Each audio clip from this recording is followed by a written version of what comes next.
Did you know that the Schwarzschild metric was actually not developed by Schwarzschild?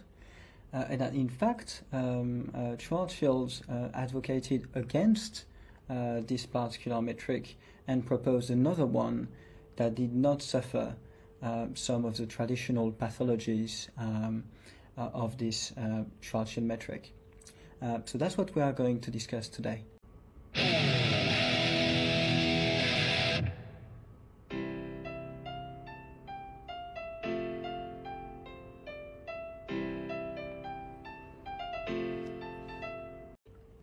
Right, so first let's put a little bit of context and some mathematical terms just to be on the same page.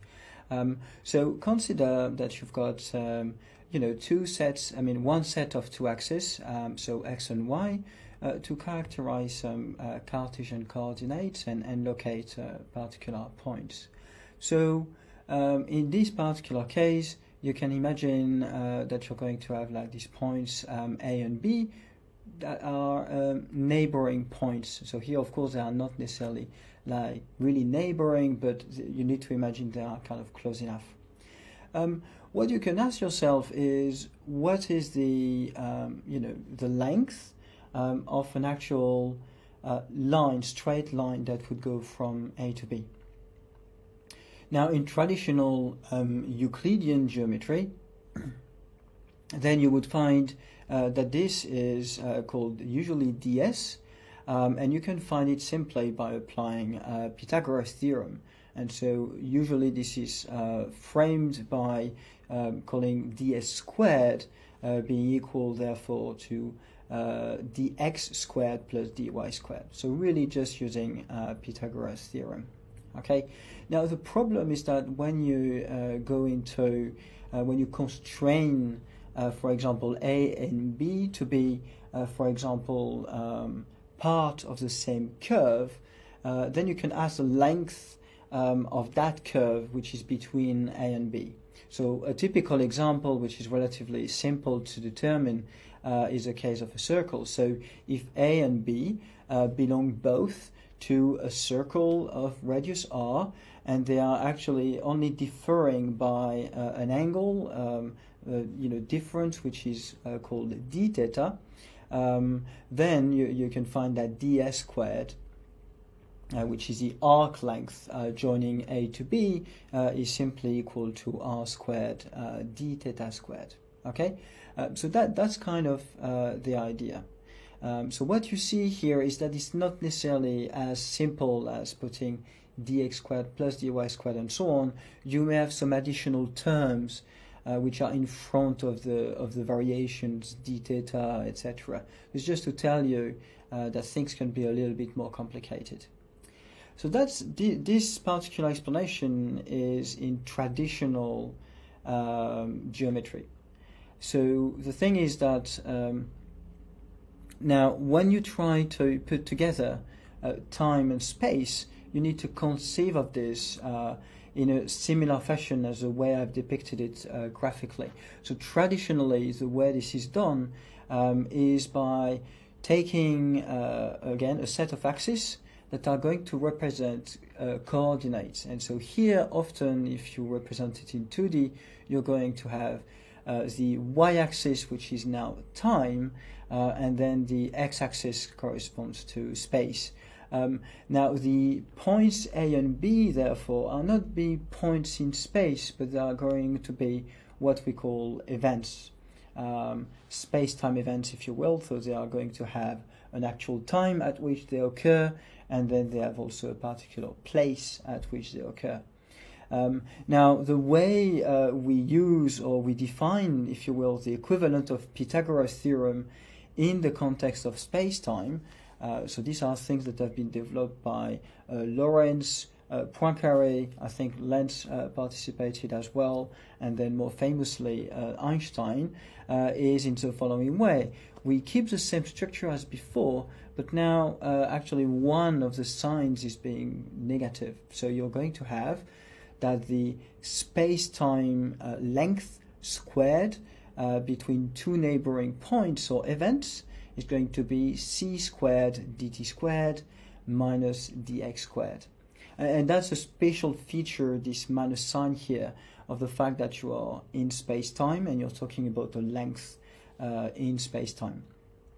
Now, c here is traditionally understood as being the speed of light in vacuum, which has been set to a fixed value by the Bureau des Poids et Mesures in Paris and in the 80s, essentially. So it hasn't changed since then. So that's kind of the idea. Now that we understand this, we can delve a little bit into what happens when we really want to understand something that is like physically interesting for us. And for example, that would be what would be the arc length in space-time if you've got 3D space and then you've got time as well. So it's a 4-dimensional space that would be around a spherical body, okay, a spherical body of mass. So in this particular case, if the mass is m, for example, then you would have what is currently called what I will call here the textbook Schwarzschild solution, which literally you can find in at least in every book in general relativity or astrophysics I've come across. This is the one you're going to find. And so it looks complicated, but essentially the point here is that the r squared d theta squared is the exact equivalent of the circled part, the arc length of a circle we had discussed, and the r squared sine theta sine squared theta d phi squared is equivalently as well an arc length, but that would be, you've got an arc length here, and then you can do an arc length along the longitudinal axis, and then you can do an arc length along the latitude as well, and the one with the phi, d phi squared, is along the latitude. So that's kind of the idea. And then what you notice as well is that there are some terms in front of dt squared and dr squared, and these terms depend on r, which is a radial coordinate here, so it means that it depends on where you are away from the spherical mass, and it reads as 1 minus rs over r for the dt squared, and 1 divided by 1 minus rs over r, okay? So one of the things we notice is that this 1 minus rs over r is going to become 0 when r is equal to rs.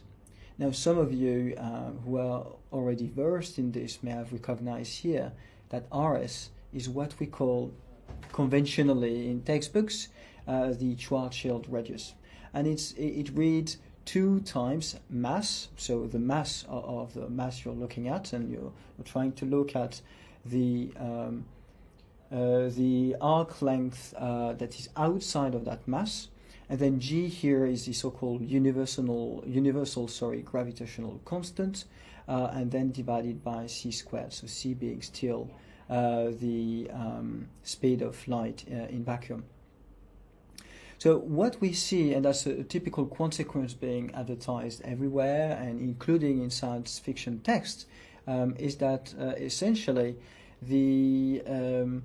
if the radial distance tends to the Schwarzschild radius, then you actually get some huge pathological thing going on where you get like the whole metric blows up. Okay, so the term in front of the r explodes, so becomes infinite, so there is a so-called singularity, and then the term in front of the time part, dt squared, becomes 0 and then changes sign if you were to go beyond rs. Okay, so that's a typical starting point to explain black holes, basically.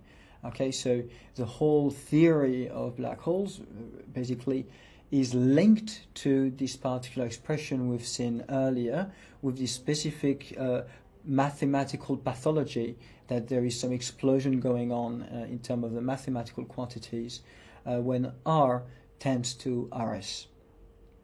Now, what I want to discuss here is the fact that this comes from the textbook so-called Schwarzschild solution, and again that's called this way everywhere. And if you even look at Wikipedia, they are going to say that this Schwarzschild solution in a vacuum around a spherical mass can also be called a black hole solution. Okay, so there is really this very strong identification of the Schwarzschild solution and black hole. Now the thing that I want to discuss here that is going to be based on actually two research papers. So one that is presented by that was published and presented by Anatoly Vankov in 2020, and where he actually discusses and provides translations of both the original article of Einstein's when he explained the anomaly of the perihelion motion of Mercury, and then he actually provides a letter that is sent by Schwarzschild to Einstein. So in December 1915, to actually, in a sense, disagree with Einstein on the provided solution, propose his own solution, and basically explain that, from an observational standpoint, there would be, it wouldn't be observable. Like there are two solutions, if you will, Einstein's and Schwarzschild's, would be indistinguishable, and even today you wouldn't be able to measure any difference whatsoever. So that's an interesting point. And then there is a second article that goes more into the really mathematical details and also historical details as to what happens and from which different authors this conflation between the original Schwarzschild solution, so actually published and found by Schwarzschild, and then what we call today Schwarzschild solution or Schwarzschild metric. How did they come about? Why is it that we are not talking about the real Schwarzschild solution, and instead we talk about another one that you would have probably disagreed with?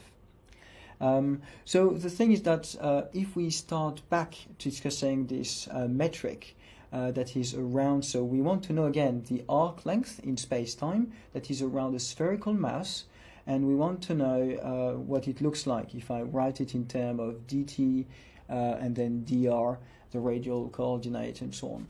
And it turns out that what Schwarzschild found is something that from far away looks exactly identical to the what we call the textbook Schwarzschild solution in this particular video.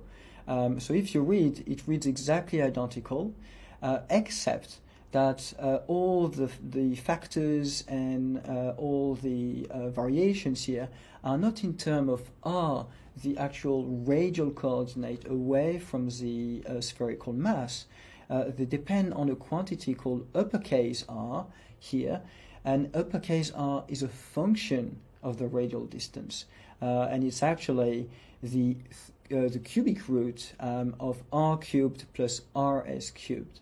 Okay, and that's an exact solution, and we are going to see that this particular solution is an exact solution to Einstein's equation. So I'm not going to show that, but that's something that is discussed in the second paper I've mentioned. I will of course put all these links in the description of the video. But the interesting bit here is that what you can notice is that when you make this uppercase R tends to RS, you do get indeed like something that blows up. So you still get this particular pathological behavior. However, when you want to interpret physically what this corresponds to, well, this corresponds when you actually look at the origin of the coordinate system, where you've got this radial coordinate here.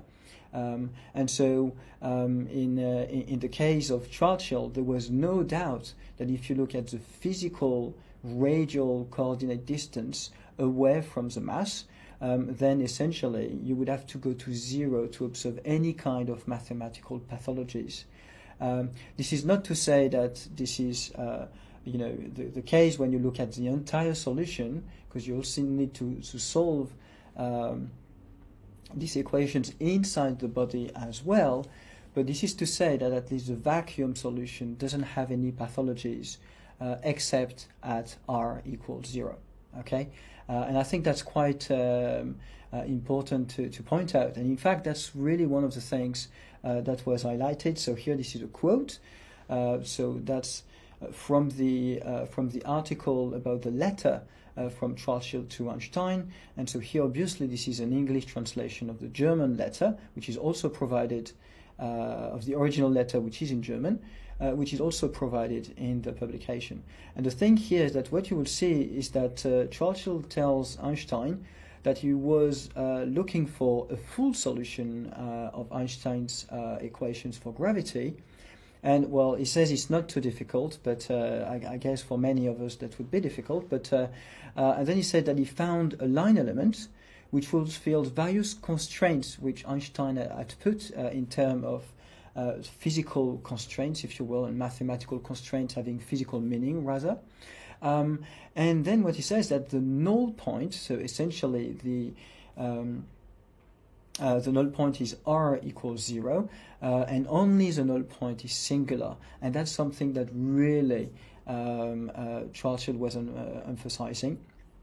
And what he was stressing in his letter is that basically his solution was better than the one provided by Einstein, that did weird singular behavior at some finite radial distance away from the spherical mass, which was unphysical. And so that's kind of the idea here. And I'm not going to go any further. The thing that we can reflect on, however, is basically, okay, so nowadays we have a textbook so-called Schwarzschild solution or Schwarzschild metric, which has all these pathologies. And actually, Schwarzschild himself had shown that these pathologies could be completely avoided by basically because the solutions are not unique. These are non-linear equations, and there are multiple solutions that can actually accommodate Einstein's equations. Now, the point is, what would happen if we were to adopt the original Schwarzschild metric to actually do physics and do cosmology and things like that? Some of the authors that I've cited, that I will reference, actually suggest that, well, there wouldn't be black holes anymore, or at least there could be exotic objects, but there wouldn't be the kind of black holes we have heard about for decades. And I think that's something quite fascinating.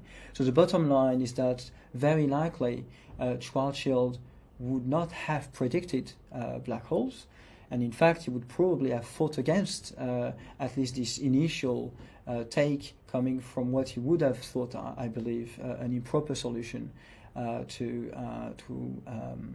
these gravitational equations. So I will leave you on this, so please meditate on this and ponder what you think about this. What would have Schwarzschild done? What should we do? Should we communicate more about this? Why is it that astrophysicists actually don't use these equations to do physics? So I do mention, by the way, and I will put a card somewhere, that there are actually some astrophysicists and some physicists who do look at this particular solution and try to work out what the physics that comes out of this. It's rather speculative. This comes from a French team, at least that I'm aware of, and I've proposed in my YouTube channel some subtitles to a French video where they explain kind of what's going on there. It's a project that is ongoing, so there are also 5 hours of more detailed derivations, and so far I have only covered the first hour of the longer version. But on these notes, that's it for today, and if you've got any questions, please let me know in the comment sections. Okay, so see you next time.